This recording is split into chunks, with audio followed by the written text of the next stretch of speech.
नमस्कार दोस्तों, मैं Lalita Agarwal PSSM blessings audio team Kolkata से बोल रही हूँ। पिछले ऑडियो में हमने जाना कि एक पेरेंट टॉरकॉम जी के बारे में कंप्लेन करता है और उन्हें रिज़ाइन करने को कहता है ताकि वह उस काम को पा सके और अपना परिवार चला सके। ऑडियो नंबर 73 में हम इसी घटना को आगे बढ़ाते हैं। टॉरकॉम जी बताते हैं, 2 सप्ताह गुजर गए। मैंने स्कूल के बोर्ड को बुलाया और उन्हें अपनी बातचीत के बारे में बताया। उन्होंने आपस में तर्क किया और रात 9-10 बजे तक बात की। उसके बाद वे इस निष्कर्ष पर आए कि हेड टीचर यानी मुझे रिज़ाइन नहीं करना चाहिए, बल्कि अपना काम करते रहना चाहिए।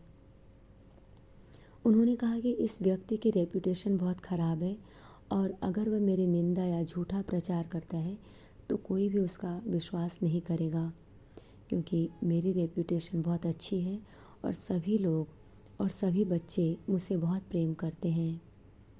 लेकिन उन्होंने यह भी कहा कि ध्यान रखना कि उसके साथ तुम किसी फसाद में न पड़ जाओ, क्योंकि वह बहुत हिंसक आदमी है और तुम्हें चोट पहुंचा सकता है। बोर्ड ऑफ ट्रस्टी का एक सदस्य जो उस शहर में बहुत प्रभावकारी व्यक्ति था, दूसरे दिन उस व्यक्ति के पास गया और उसे चेतावनी दी कि अगर फिर कभी उसने मुझे परेशान किया तो यह ठीक नहीं होगा। 2-3 सप्ताह गुजर गए। एक दिन मैं दवाइयों की दुकान पर गया और उसे वहाँ काम करते हुए देखा। मैं बहुत खुश हुआ। मैंने उसे बधाई दी और कहा, मैं बहुत खुश हूँ कि तुम्हारे पास काम है जिससे तुम अपना परिवार चला सकते हो। मैं अब अपनी जगह पर काम कर सकता हूँ और अपनी सेवाएं दे सकता हूँ। वह बोला, अगर किसी कारणवश मैं अपने काम से निकाल दिया गया तो तुम भी अपने काम से निकाल दिए जाओगे। हमारी बातचीत यहीं ख़त्म होती है और मैं वहाँ से चला गया। मैंने अपना काम जारी रखा और स्कूल बहुत सुचारू रूप से चल रहा था। हमने कुछ और शिक्षकों को भी लिया जो ज़्यादा क्वालिफाइड थे और जो अपने व्यवहार, भाषा और अध्ययन को लेकर ज़्यादा सतर्क थे। मैंने 50 बच्चों की एक बहुत सुंदर गायक मंडली भी तैयार की जो इतना सुंदर गाते थे कि आर्मेनियन कॉन्ग्रीगेशन जो कभी चर्च नहीं जाते थे, यहाँ हर संडे आते थे और स्कूल का होली मास और बच्चों का गायन बहुत एंजॉय करते थे। फिर मैंने डिनर पार्टीज़ ऑर्गेनाइज़ करनी शुरू कर दी। हम सभी पेरेंट्स को और सभी प्रभावशाली लोगों को अपने साथ खाने पर आमंत्रित करते थे ताकि सभी आपस में डिस्कस कर सकें, एक दूसरे से मिल सकें, बातें कर सकें और एक दूसरे से अच्छे संबंध स्थापित कर सकें। मेरा लक्ष्य उन लोगों के बीच प्रेम, समझदारी और सहयोग स्थापित करने का था ताकि भविष्य में मेरा प्रस्ताव उनके द्वारा स्वीकार कर लिया जाए। और मेरा प्रस्ताव क्या था? मेरा प्रस्ताव था नए स्कूल के साथ नया चर्च बनाना जिसमें सारे मॉडर्न इक्विपमेंट और फैसिलिटीज़ हों, बड़े क्लासरूम्स हों, खेलने के लिए इक्विपमेंट हों, वो सब कुछ जो मॉडर्न स्कूल के लिए ज़रूरी था। 6 महीने की डिनर पार्टी के बाद एक दिन मैंने अपने इस सपने के बारे में बताया। सभी ने बहुत उत्साह से मेरा समर्थन किया। उन्होंने पैसा इकट्ठा करना शुरू कर दिया ताकि मैं निकट भविष्य में अपने इस सपने को साकार कर सकूं। मेरा सपना सच हुआ, लेकिन मेरी उपस्थिति में नहीं।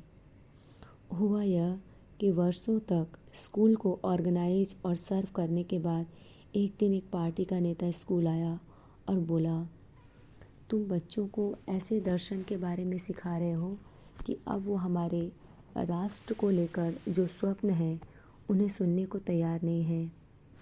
हम तुम्हें बर्दाश्त नहीं कर सकते क्योंकि तुम हमारे बच्चों को राष्ट्र के इंटरेस्ट के विरुद्ध खड़ा कर रहे हो। मैंने तर्क किया और कहा, मैं आपके बच्चों को इतना सुंदर बना रहा हूँ कि वे भविष्य में आपके गर्व का कारण बनेंगे। वे बहुत छोटे हैं, 10 या 15 साल के।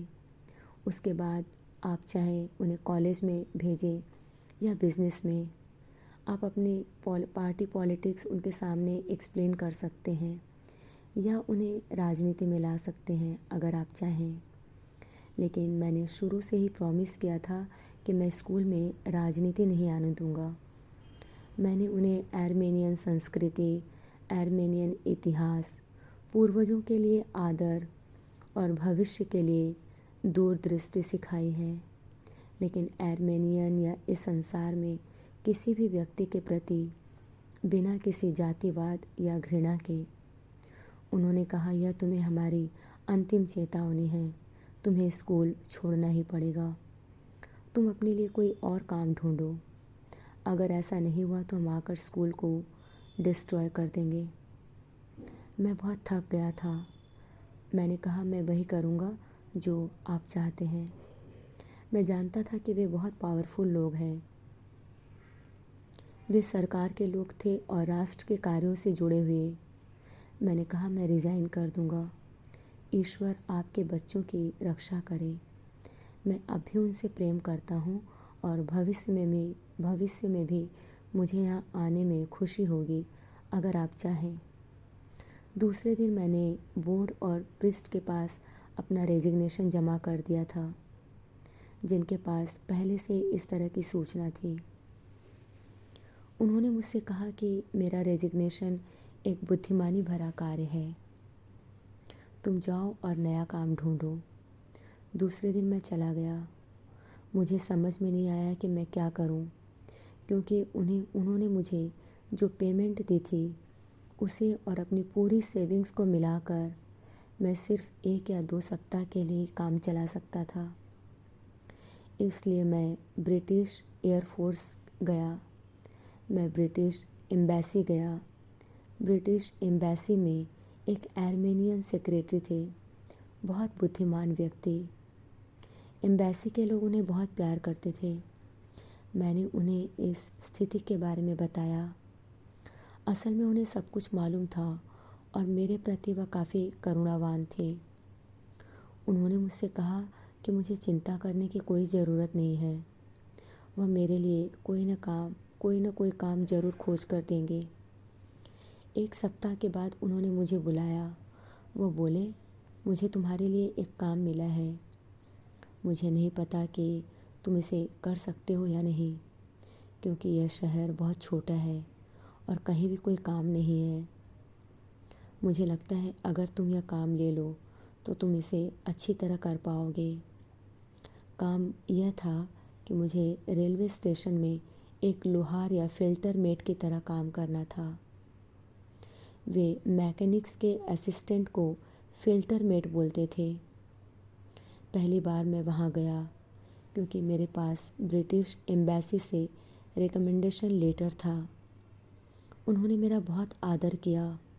उस डिपोट और फील्ड में सैकड़ों लोग काम कर रहे थे। मैं वहाँ अकेला क्रिश्चियन आर्मेनियन था जो मुस्लिम के साथ काम कर रहा था। मेरे शिक्षक जिनके साथ मैं काम करने वाला था बहुत ही विश्वासी और साधक मुस्लिम थे। आज के लिए इतना ही। अगले ऑडियो में हम इसी घटना को जारी रखेंगे। तब तक के लिए धन्यवाद दोस्तों। आप सभी का बहुत बहुत आभार। आपका दिन शुभ हो।